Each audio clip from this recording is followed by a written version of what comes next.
Okay,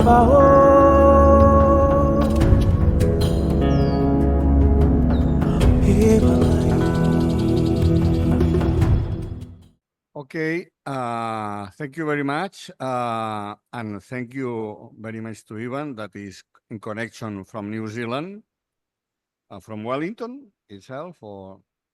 Yep. Yeah, and it's very, I think now we are 2 o'clock in the morning, no? It's a little early in the morning, yes. Some party Or late. before, and now now the panel. Okay, thank you, Ivan, to be here for your time, and for sure that your thoughts and your ideas about the topic of our panel, and that this topic, as I wrote you before, is now mainstream around the world, but also here in Barcelona, in Catalonia, is a very, very topic. The people is living X, Twitter, but I think that people is going from the fire to the ashes, and or the opposite. I don't know that the people is lost. And I think that this panel can help the people to see some light. Okay, thank you very much. Go on, please. Thank you. Yeah, thank you. Thank you so much for having me. Thank you, everyone. I'm very sorry that I have to do this remotely, but I'm looking forward to the panel and looking forward to sharing some of my history and the context of what we're working on. And in particular, it's an honor to be speaking, at least remotely, in Barcelona, because as you'll hear in my talk, I actually worked on a project to try and bring some more digital democracy to Barcelona about a decade ago. So I want to talk about democracy protocols and algorithms and the way in which they are shaping our world and what we can do about it. So first, we have a world in which artificial intelligence, algorithms, digital platforms are increasingly shaping how people run society and how we have society shaping. And we face a risk of building systems that create a new kind of authoritarianism and undermine democracy. This is a risk that is just as real as the risk of radio in the 1930s and 1920s to the creation of fascism in Europe. How we build these technologies and how we structure them and how we deploy them is critical to our future and the future of democratic society. Every single time we have a technological revolution, a new form of media, we have the same sets of critiques, that it's alienating people, that it's pulling people apart, and that it's undermining the institutions.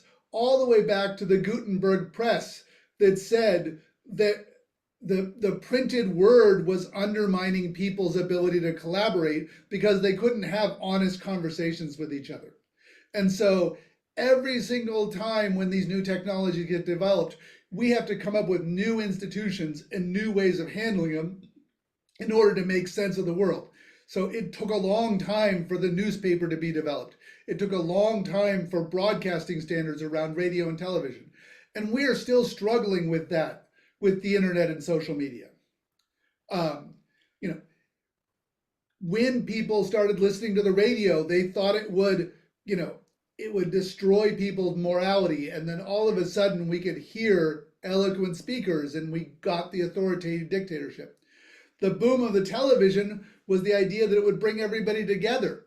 The boom of personal computers was that it would democratize everything. When we got internet, all of a sudden we were going to create this alternative world, and mobile phones were going to be this wonderful utopian thing, and then we realized the problems. These cycles are always going on. But throughout each of them, we have this movement of democratization of the media. Every single time we develop a new media of communication, more people are able to participate through it. 25 years ago, we had a movement that created blogs, live streaming, podcasting, wikis, and all of that ended up building what became Web 2.0. We created a digital commons 20 years ago. And then over the course of a series of large companies, they took that digital commons and they enclosed it.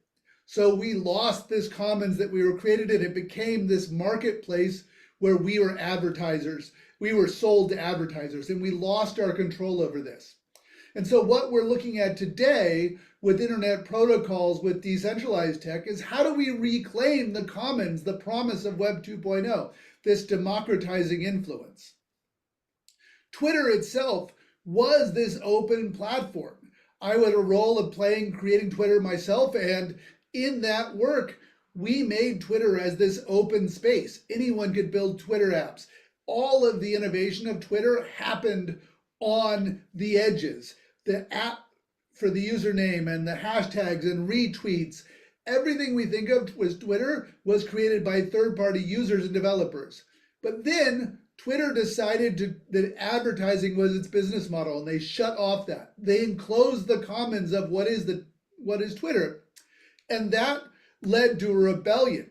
That led to a rebellion of people saying, we don't want this commons enclosed. And the first ways of doing that, people thought we could trust these corporate platforms. We could trust them to be honest brokers because they would fund the development. But it didn't work. What we ended up having was a series of large corporate tech platforms violating that trust. They made us feel like we were participants of it, and then they took it away. And they ended up creating this massive kind of concentration of power. Everything about you is tied to your user account, your identity. And all of these things that were in the private sphere become owned and mined for advertisers. And the only punishment in this opaque system of justice is your account and your contacts and your world is deleted. You are essentially banished from the public sphere. And that is an incredibly unjust system because we don't know what those rules are. We don't know how people are collaborating.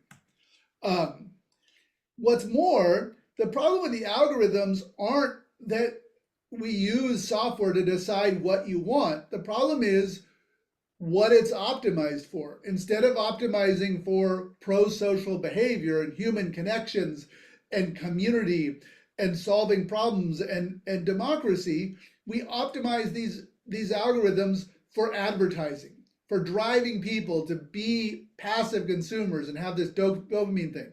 And so what we need is not to get rid of all the algorithms. We need to change who's in control of the algorithms. The consequences of this corporate control is what led to people like Donald Trump winning elections, or the fact that there's a surge of lynchings that are based on rumors on WhatsApp. There are very real consequences, and these corporate platforms, they're not democratic institutions set up to manage these public spaces. And so it's a fundamentally unjust system. So the first solution to this problem was to develop blockchain social media projects. And the idea is that blockchain is a powerful set of decentralized databases. There's smart contracts. Let's put all of social media on there. And that was kind of like, if money is my hammer, then I'm just going to solve all problems with money and blockchains and smart contracts. And it didn't work very well for social problems because the incentives of the spammers and the bad behavior folks was greater than the good behavior folks. So essentially people would be able to pay for spam. And you had lots of social media environments built on blockchains that end up being casinos. And so what we've discovered is that you need to be able to have autonomous money. You need to be able to use the blockchain and the cryptocurrency, but only for the way it makes most sense and not for the overall protocol. The first wave of anti-Twitter sort of open alternatives was Mastodon ActivityPub from 2012 to 2017. Then in 2020, the tech journalist Mike Masnick wrote this article, Protocols Not Platforms, where he said, the solution to free speech is protocols. No one listened to Mike Masnick except for a few radicals. And then Elon Musk acquires Twitter and starts tearing it apart. And all of a sudden, the rest of the world starts paying attention. And we realize that we need open alternatives. Now, I mentioned this in my introduction. After I left Twitter, one of my projects from 2012 to 2015 was actually working on a project called Decent, where we worked with activists in Barcelona, Madrid, Reykjavik, Helsinki, and others to try and build a permissionless, open, decentralized protocol for democracy. And some of those tools ended up being used. Decidem in Barcelona, Agora Voting, Decida in Madrid, and a bunch of others. Those come out of that. Now, the initial idea wasn't just some municipal system that would run on a government server.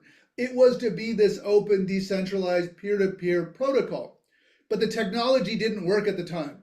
And so I went back after working on the Decent project and kept researching open protocols and how we could build it.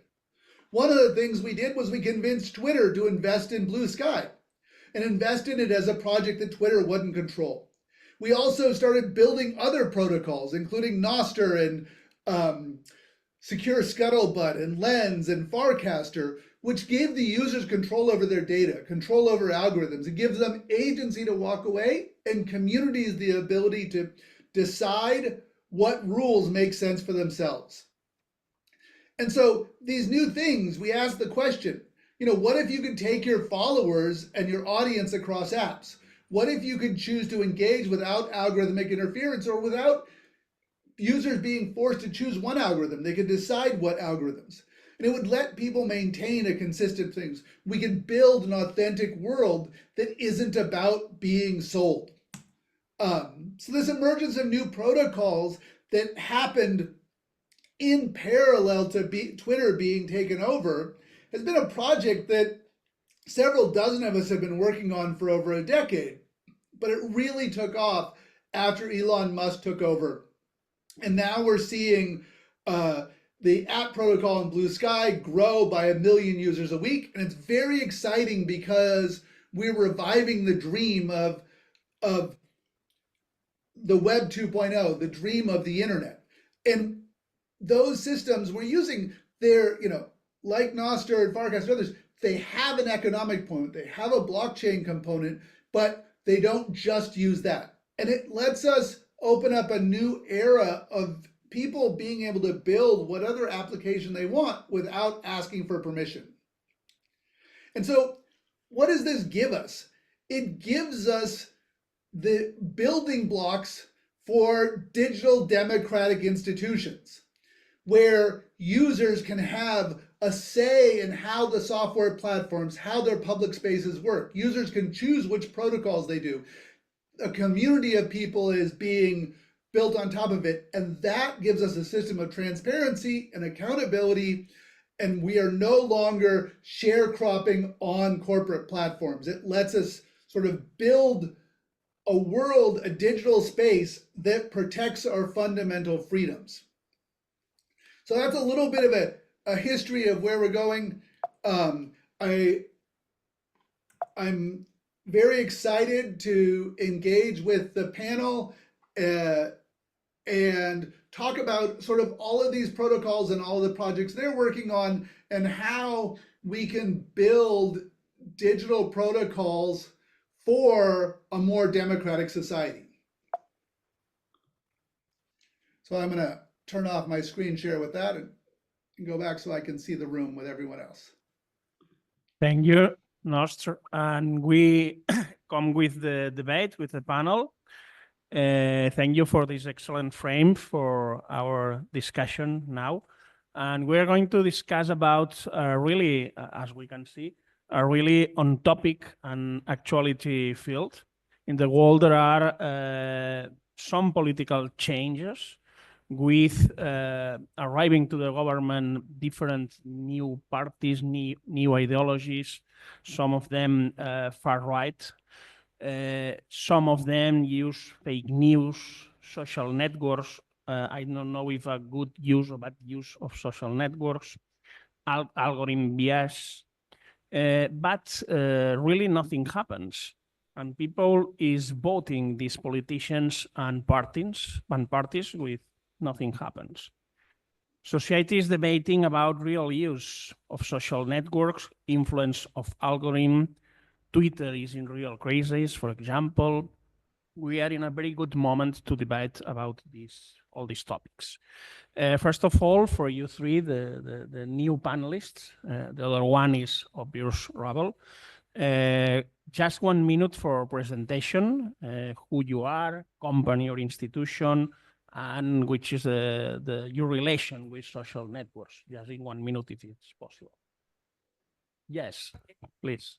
Okay, thanks so much, first of all, for the organization and for the invitation. I'm quite excited to be part of the conference and to participate here. Do you hear me? Yeah, and we are Close. family. Yes. Okay, I'm Cristina Astier. I'm a postdoctoral researcher at Pompeu Fabra University, and I'm working in a European-founded project. We are 11 partners, and we are developing an AI-powered tool to make the deliberative process more inclusive. So we are addressing people with cognitive disabilities, immigrants, and also older people, so that they overcome the barriers, the language barriers they find to participate in deliberative processes. And we aim at building and design deliberative processes which are more inclusive and safe spaces, so that people who actually, we see that they are quite far away from even politics and for deliberation, and many of them actually do not vote. We want to make this information more accessible for them and easier to read, and also for them to make it easier for express themselves. I'm finishing. My relation with social network is a bit ambivalent, I would say. I think they have a huge potential and they have transformative potential for the good or for the bad. We know this already. Currently, I have to say I don't use social network myself. So I'm thinking about where to build a profile, or if I'm actually going to do so or not, because for me privacy is quite important. And it resonates what Ravel says about privacy and how to build social networks that care about privacy. So yeah, let's discuss it deeply. Thank you, Cristina. We welcome also the public that is online, not only presentially. And now it's time for Yuting, please. Hello, everybody. My name is Yu Qin. I am the co-founder and CEO of Agora Citizen Network. It is a social network, but purposefully built for citizen dialogues. And myself, personally, I'm Chinese. I am a filmmaker turned entrepreneur. And so the topics of censorship have always been a huge topic for myself, and I approached social networks from this angle in the beginning. But then I realized that especially in Western democracies, censorship is not the only issue, because theoretically you can say whatever you want, X or whatever, like social networks. However, there's also huge manipulation, propaganda, and it's being accelerated by bots. So, and on top of that, there are also the issues of algorithms that lead to radicalization and polarization. So these are all the aspects that we want to tackle with through our project. Thank you. And now it's time for Simona, activist of digital rights. I am Simona Levi. I'm the founder of, co-founder of XNet. We do digital rights since 2008. We do digital rights, but also how to transform society and democracy to reach a real democracy with the technopolitics. I direct the course, the post-degree course in the University of Barcelona, Technopolitics and Right in the Digital Era. And I use mainly the social network as a tool for the fight and not for private purpose. Thank you. Once we know all panelists, we go with this first general question, especially for you three, because Ravel explained a lot about this, but Ravel, at final, I give you the floor if you want to add some comments. The question is a general question about what we're talking about. Are social networks really a democratic space to talk and debate as the initial sense of these social networks? Or are they some kind of dictatorship or manipulation space between the two extremes where we are? Apparently, on social networks, users express their opinion and give their opinions to others. Really, is that so? And to what extent do algorithm bias and the generation of echo chambers difficult or manipulate this initial sense of social networks? It's a 3-in-1 question, but with the same frame. Who wants to answer first? Yeah. Cristina? Okay, thanks. Briefly, I'll go ahead.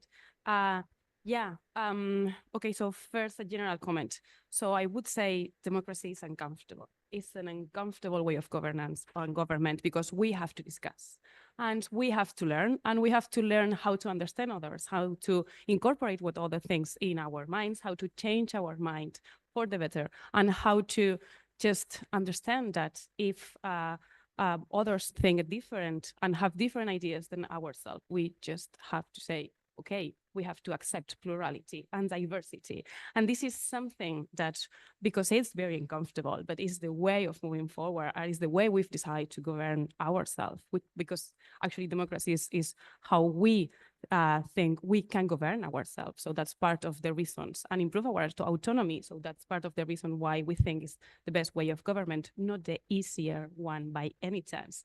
So one thing we cannot do, we can be a barrier for democracy and for advancing this common understanding, this reaching a consensus, is actually the dynamics we see in social media. And the echo chambers are an illustration of this, on how uncomfortable it is to discuss with other. So first, I think we need to understand that, and I think we already know it, but so technology is not neutral. So we can have like an ambivalent position towards technology. So at some point we think that technology can be a good tool because it's not a corrupt, it's not like a person, it's not corrupt, it's not going to accept a bribe.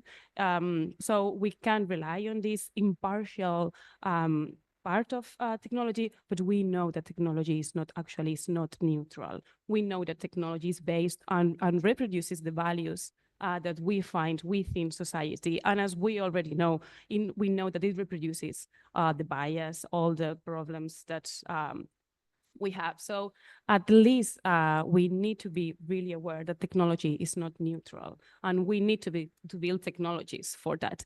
In a relation, in a derivative idea. So maybe it is idea that one size does not fit all. So if we care about democracy and we care about deliberation and improving decision-making processes, making decision-making processes more inclusive, maybe we have to decide, and maybe in this forum, this is going to sound a bit controversial, but maybe we have to decide what procedures, what deliberative procedures, what discussion should be digitalized or should use social media, and which kind of discussions and which kind of spheres, which kind of activities actually should not use social media, because it's not good for the development of these ideas or for the development of for reaching other goals within democracy.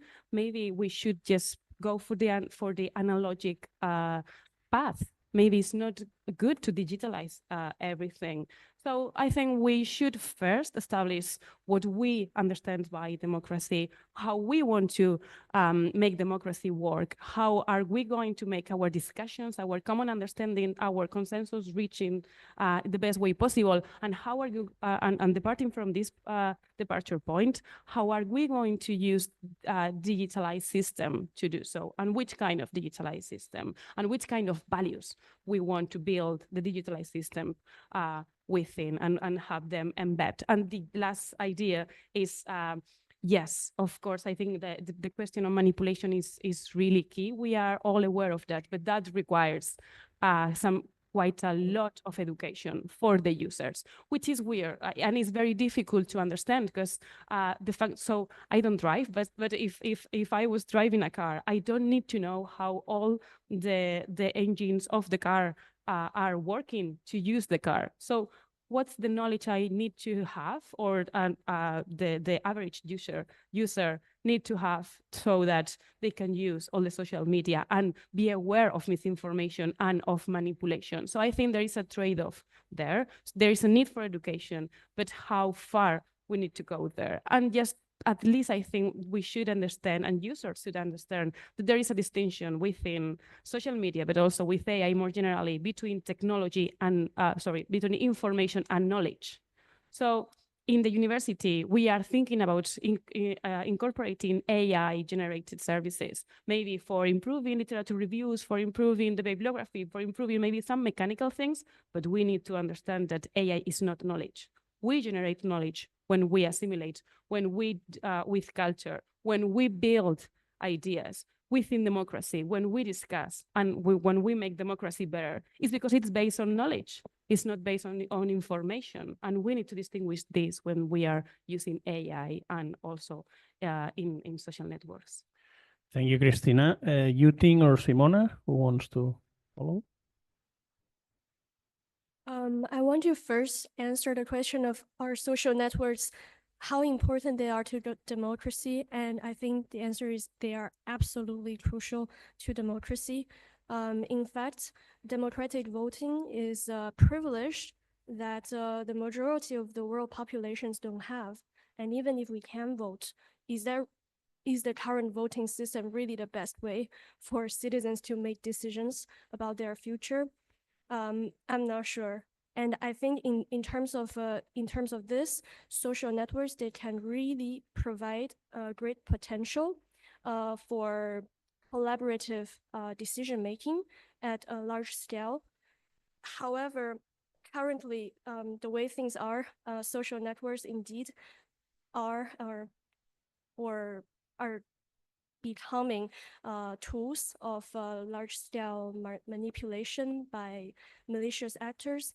And sometimes depending on your profile, for example, if you are of certain citizenship, you can really just be targeted by plenty of bots, and you just really don't know if you are talking to real humans or who are you even arguing with. And it also creates a very dangerous illusion of what public opinions are on social network. I think the recent election in the US also shows us this example. And yeah, there are so many other things that we can talk about, including privacy. I say social networks are so important, but do I express myself? Do I use social networks to express myself? Not really, because we all self-censor, and many people they do self-censor. And however, when we have a pseudonymous profile, because we do not want to express ourselves publicly, we are no different from bots, and we are buried, and we can't be connected with other people. So yeah, it's a very, very complex issues. Simona, would you like to? Yeah. So first of all, I don't think there is any problem, or at least I don't think there is a new problem. And I think it's a serious mistake to think so, because then we facilitate a narrative which is technophobic, and is exactly the narrative that is necessary in order to for the powers, especially political powers, but also economical power, to control the internet, so that they can say, with the excuse of saying that people are not using it good enough, and so they would need someone to help them to use it okay, as with free speech or other rights. So I think, of course, that the subject of the discussion shouldn't be the internet or the social network, because they are tools that can be used in a private way, or with other or with the private purposes, or with the private objectives, like enrichment, like for the Mr. Zuckerberg or other people, that they are the owner of the of the tool that we are using, or the internet, because the internet was born and we should defend it as neutral and not discriminatory. And so it leaves us a lot of option to do very different things. So social network can be good or bad depending on how we build it, with which purpose, who is owning it, who is running it, et cetera, et cetera. So I don't think the initial sense either of the social network is to be the public agora. I think the original objective of the social network was gossip. And now we have transformed it into an open agora because we the people, we use it to, for example, create all the cycle of revolution in 2010, 11, 12, and 13. Using a tool that was mainstream, but not the public agora, was the mainstream gossip place as a tool for revolution. And this is something that, for example, the owner of the Facebook was never very happy about this. Now we are back to, so what the owner have done is just to put it back where they belong. So the public agora is something that we, the people, we gain as we are gaining our rights.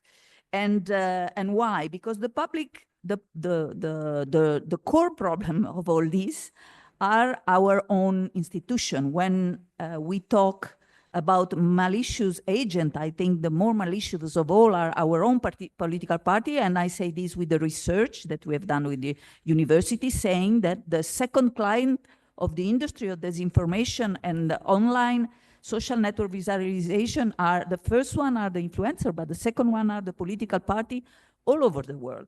So we shouldn't go and try to check far than us where is the solution. The solution, in fact, is very simple, because all this problem about algorithm would be very easily resolved by forbidding the algorithm, but not forbidding in the sense of, in the wrong sense, but in the sense that we have already all the law for this, because when you are a place where people can communicate, then you are opening a space for free speech.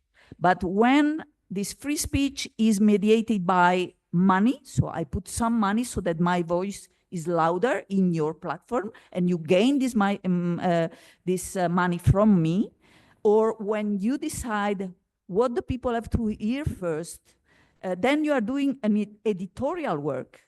And when you do an editorial work, there is already plenty of law that say that you are responsible for what is going on in this platform. So I don't know really, this is my problem in the last 40 years that I have been an activist, why our political parties are really struggling with problems that they, in their own end, they could really change easily, even with the tools that they already have. So I spend a lot of my time trying to ask a reform, an institutional reform on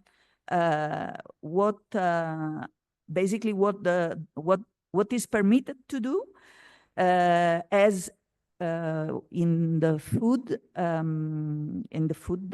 business. So in the food, you are not allowed to poison people. And on the top of that, you have to put a label in your food in order to know if there is any poison in your food, and also in order so that the people can check what they are eating. I don't think this solves the problem of food related problems, but I think this is something which is the minimum so that we don't have to claim our institution to stop the resignation of function on this area that they are showing very clearly for me. Thank you, Simona. Nostra, something to add? You're muted, I think. I don't know if he's here or... Yes. Yeah, okay. So the initial versions of MySpace, Twitter, the emergence of Facebook, Instagram, they were gossip. they weren't supposed to be a public sphere. They were people talking to their friends about what was going on. It was like, you know, it's raining today, or I missed the bus, or did you hear what happened with someone else? And then the digital platforms made that gossip visible to the world. And all of a sudden, we had what was personal conversations become this public sphere. And then people could look at it and say, oh my God, now I can think about the zeitgeist of what everyone is thinking about and what's going on. It became possible to make visible people's thoughts in a mass way. And then once that happened, it was powerful. It shaped news, it shaped culture, it shaped politics. And then people realized they could manipulate it. Activists started manipulating it to advance their causes, and we were very good at it. But other forces went and manipulated it. Corporations manipulated it to cause you to engage more in advertising. Political parties manipulated it. The state manipulated it. All of a sudden, by making the gossip networks visible and tangible and engageable, it became this giant space of fighting. And so, you know, we're better off being able to all participate in this, but we're also vulnerable because we don't know how to handle everybody being able to see each other's gossip. Thank you. I ask to you for more short answers, please, because we have different ones and they are interesting for the audience. Next one is related to the content of our conversation and goes to a direct question. What do you think is closer and conforms more the public opinion, social networks or traditional speeches of political leaders and parties? Cristina. Yeah, thanks. That's a quite difficult question, so I'll try to make my answer. Your opinion. Yeah, very, very brief. So maybe, so the easier answer is I don't think it's dichotomic. So it's one sphere which is reinforcing the other. So we see that speeches of political leaders, we can find them also in social networks. They are part of the social networks. And so when we saw Pedro Sánchez, when he decided to took these 4 days, he didn't use institutions to do so. He just posted online message, which was a letter direct to the citizenship. So that's part of it. So I think they are using more and more social networks because there is no mediation.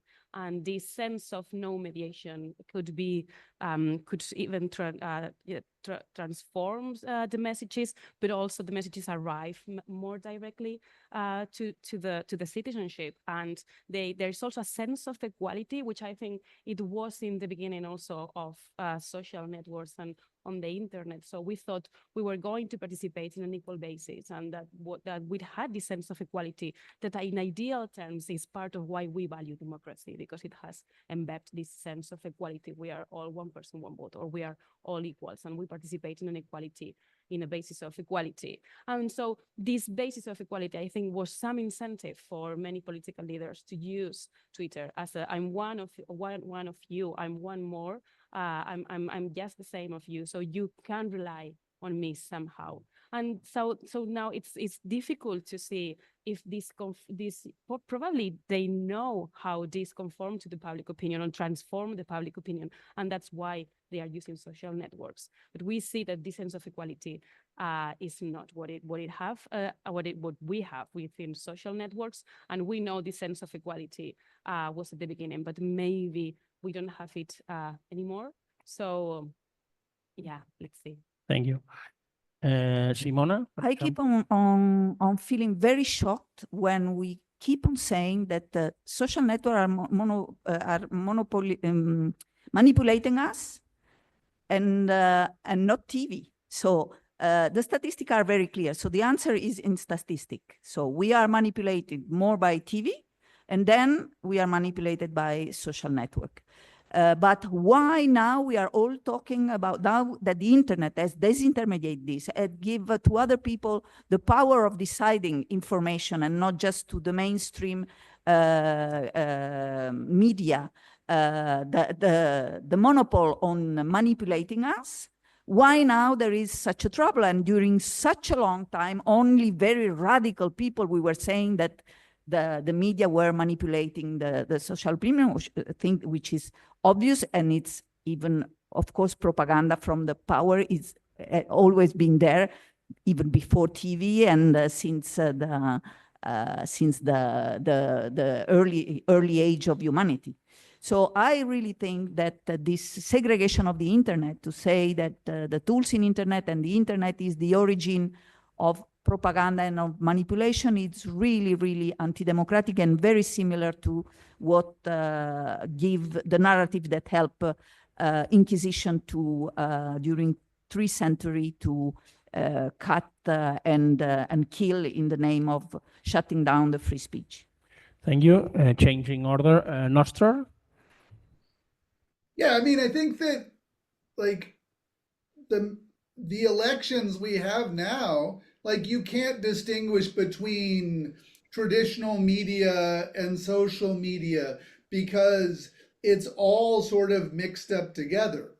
But, you know, the lesson of the last US presidential election was that podcasting was the most important thing.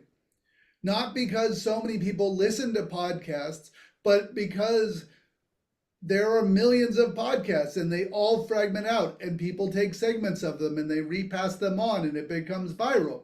And so the traditional model of advertising in TVs and journalistic interviews fell apart and got replaced with podcasting leading to content that spread across social media.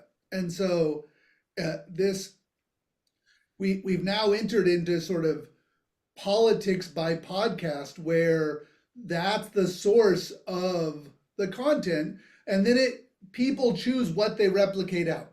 They choose which snippets they repost and they share. And that's a powerful new world that we don't understand. We're still talking about the algorithms that manipulated the timelines of past elections and not the new cycle of the way in which interviews and podcasts and sub-segments then get shared and amplified by communities. Thank you. And you think, please? Yes, I agree with the other panelists. And yeah, social media is not just the only way that we are being manipulated. And do politicians or social medias represent more public opinion? I think neither. And I think that's why there is a wave of decentralized social networks that are trying to do better, trying to reimagine of what these could be.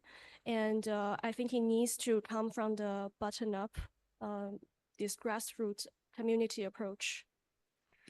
Thank you. We go for another question for whatever you want. How can decentralized social networks or social networks in general counter all these risks that we situate in previous reflections? Who wants to answer? It's not an obligation. You will have the authority to answer. For unanimity, Mr. Rabel begins. Yeah, I think the goal with decentralized technology is not to solve all the problems, but to make it so that there's not just one person or one corporation that is deciding everything.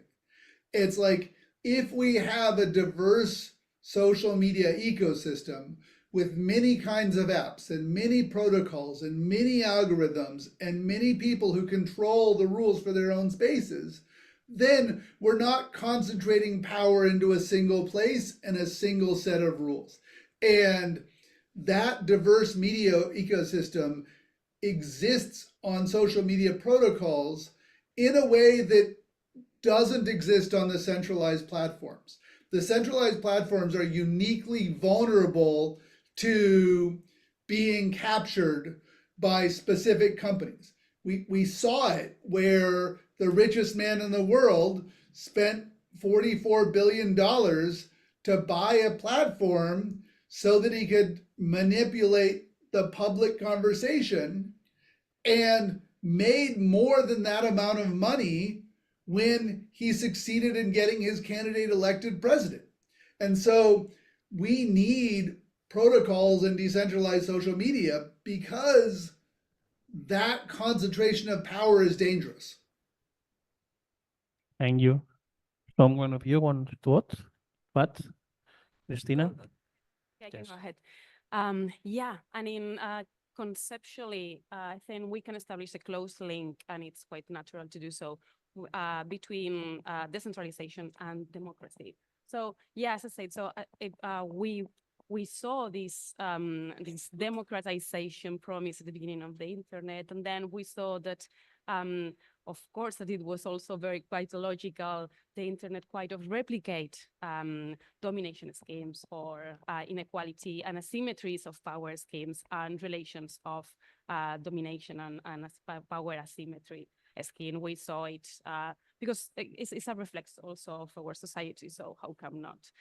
But at the same time, we've seen that also decentralization now, or maybe since 2020 or even earlier, it's part also of the AI development. And so I think it's quite interesting because developments of blockchain technology and cryptography are part of this decentralization. But then I think we kind of see a functionality problem because we know how a company, and you know it more than myself because I'm a political philosopher, but for what I study and for my experience, from the university, we know how a company, a centralized company work.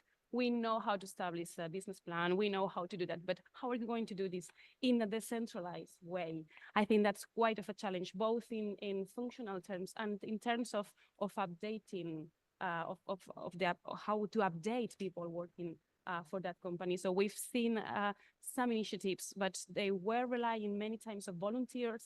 And yeah, we cannot ask volunteers to do more than what they want. So maybe decentralization, as a good promise as it may be, it has its functionality and update problems. But yeah, in conceptual terms, so theoretically, ideally, yeah, so democracy also has the promise of the distribution of power and influence. And if we manage to build also from or somehow maybe not reach, but walk toward this ideal, that could be at least a good project. So let's see. Thank you. If there are nothing more to add, we go to direct questions to one of you. For example, for Nostravel, a question that you more or less answered before, but in a practicity sense, how is it possible to fight against fake news? Fake news is very hard to fight against. When the printing press was created, we didn't have any journalistic norms. We didn't put people's names on the pamphlets they created. We didn't say who was publishing it. We didn't have ideas of objectivity and perception, and we didn't have editors, and we didn't have publishers. And so the same thing happened with the advent of radio, with telegraph, with television, with Xerox machines so people could make zines. Each time we create new media, we need to create new institutions that help structure that media. And so we need to figure out what are those institutions that make social media work for people so that they can understand the context at which they are seeing things. Now, it's about to get much worse because AI is going to be able to automatically generate endless amounts of things, more than people are going to be able to do it. So we are even in more need of creating social and political institutions to operate on these networks, to make sense of it, to play a role in the production process and distribution of it, so that we understand where people are coming from. You know, one of the panelists here has a project to do verified credentials, to verify who you are, to be able to maintain privacy, but say, you are really a person who really lives in this place, or really are a citizen of this town or this country, and not just a bot. And so on all of these social media platforms, you don't know who someone is. You don't know how they're working. You don't know what they're doing. But we can layer on systems of verification that work in an open, democratic, privacy-preserving way, so that we know where these things are coming from. And right now we don't. Thank you. Now a question with short answers, please, for Simona Levy. There is a sensation that we are going to a stage, some kind of a stage of impunity on social networks, where manipulation, lies, fake news, and even identity impersonation escape to legal control, due maybe to slowness and non-adaptation of traditional justice to these new things. And how can we guarantee people's digital rights in this complex context? Yeah, again, I have to come back to not segregating the internet. I think there is a lot of impunity also in bars. I think that a lot of impunity in restaurants, a lot of impunity in supermarkets, a lot of impunity in the public square. But we have decided our democratic society first think that people are innocent and not they are guilty. So that's why we don't have to go out in the street with a panel with our name, our address, and our private information. So, and on the top of that, in the social network as we know them, we are not anonym, because when there is the police ask for your data, you have your telephone in order to open a Twitter account or a Facebook account or an Instagram, etc., etc. So when the police need our information, the same like in the public square, they can reach us pretty easily. In fact, it's easier in the social network than not in the street. So I think it's very, very dangerous, again, this segregation and saying that the internet is more dangerous with more impunity, because I think if we say this, then the following step is to imitate the censorship and the violation of our privacy that we by law apply with this argument in the internet, then it will be applied in the public space. Thank you. For Christina. Digital participation maybe also decrease the quality of participation in comparison with presential one, but open the door, allows us to reach many more citizens and automatically collect their opinion. Are social networks or continue to be valid spaces of participation, in your opinion? Yeah, thanks, Carlos. So yeah, I asked myself, I wonder, why is it a good idea to use digital tools for participation? And we see that within deliberation theory, there are at least we identify 3 types of participation, which is the massive quantitative participation. So that's the first, I think, that could be quite benefited by the use of AI and of social media, of disruptive technologies. We have mini publics, and then the systemic perspective. So from within this departure point, I think we can say that massive quantitative participation will be highly benefited from the use of technologies to participate. But as you said, is maybe that's quantitative, is not qualitative. So we could ask ourselves at what point or to what extent this limitation of quality it's a problem for participation.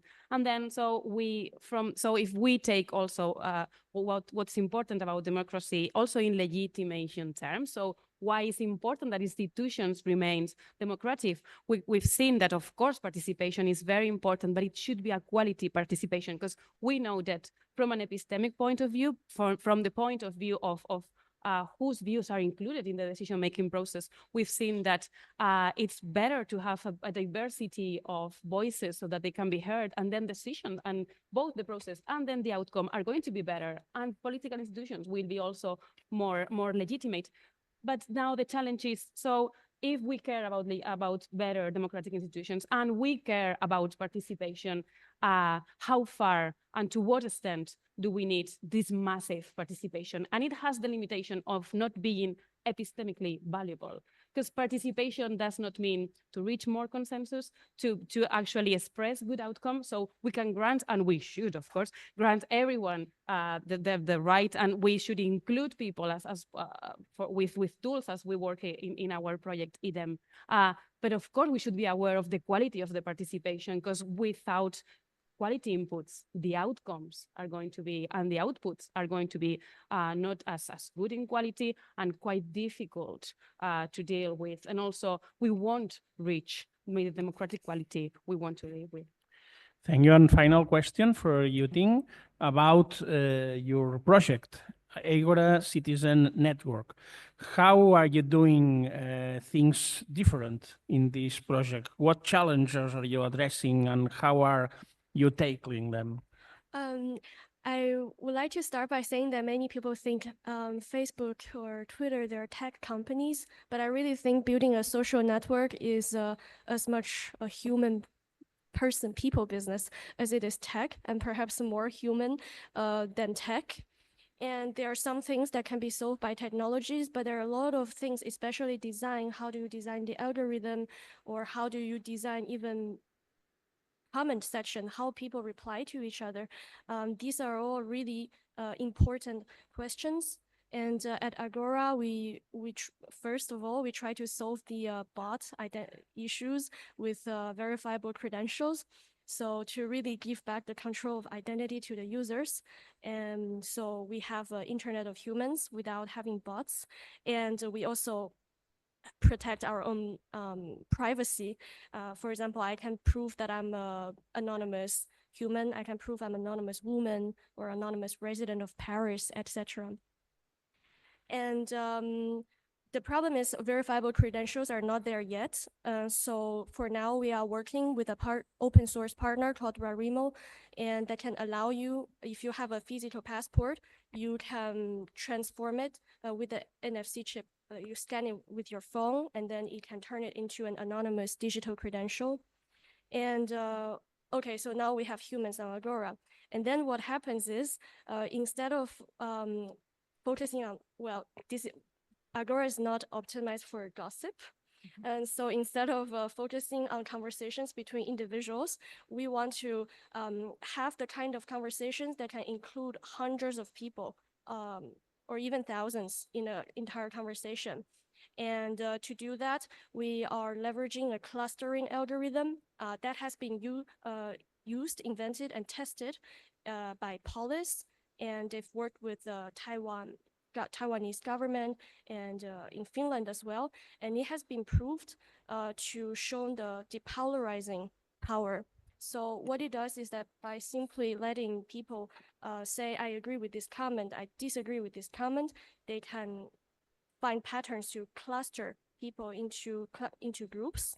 So without censoring anyone, without censoring minority opinions, you can really preserve the diversity of schools of thoughts, to identify the ideas that are polarizing, and also to identify the ideas that are shared, appreciated by people, even from very even opposing political stance.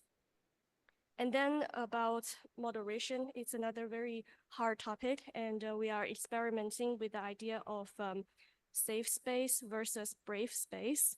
So safe space, because how do we even define what is a free speech, what is a hate speech, and so on. it's a very tough topic, and we are actually leveraging Nostra to have the aspect of censorship resistance, but on the front end side, we let users choose if they are tolerant with extreme opinions, or if they want to see it with a warning. So. Okay. Thank you. Just 3 seconds, not conclusions, questions to debate as a conclusions. Manipulation, propaganda, we need tools to fight again. Education of users is one of them. Democracy is uncomfortable for governance. Very good sentence. Technology is valid because it's not a human, but it's not neutral. Good use of social networks are necessary in democracy, but they are tools. Fake news are not new, that exist before. There are not only impunity in social networks and the quantitative or qualitative participation debate. There are questions to think and to debate. And I'm give the floor for Kirza. To Kirza. Yes. First, before finishing, I have a question to Ivan, because the title of our talk was about the dictatorship of algorithm. And reading about Nostr, that I like a lot personally, this idea and all the framework that you set it up. One of the problems of the adoption of Nostr, some people is saying that the lack of algorithm is the problem itself, because really we need an algorithm. Then it's a kind of contradiction, no? We don't want algorithm because it manipulates us, but at the end, when we want to make adoption of a social network without algorithm, is a problem. Is that right? Is like this? I don't think we can escape the algorithm. I don't think we can escape having algorithms, because even a chronological feed of content you're following is an algorithm. What we need to do is say, who has agency over algorithms? Who can see how the algorithms work? And does everybody get to choose which algorithms they want? So it's not get rid of all algorithms. It's about who has power over these algorithms, who can make an algorithm, who gets to choose which algorithms they use. And so one of the powerful things that we have in Nostr, and we also see in Blue Sky, is both of them let users go in and choose what algorithms they want. And that is the most powerful thing. And if you're a developer, you can make your own algorithms. You know, I have an algorithm on Nostr that only shows me pictures of cats. And if I'm tired of seeing political debates, I can just watch funny cat videos, and it is way more fun. Now, I don't always want to watch funny cat videos, but sometimes that's really what I want. And I want to be able to choose, today I'm watching just funny cat videos. Okay, I understood. Like you changed the channel of the radio, no, in your car, no? Exactly. Now I want. Anyone can make their own radio station. Yeah, yeah. Okay, thanks very much, Ivan, for your participation and for your things and what you are developing. I am a real fan of Nostr, also for the name. It's back to my business also. And thank you all. The panel has been really amazing. The panel will be available online in the coming days. And I think it is a panel that we will share very proudly. Okay, thank you very much. Thank you, everybody. Thank you so much.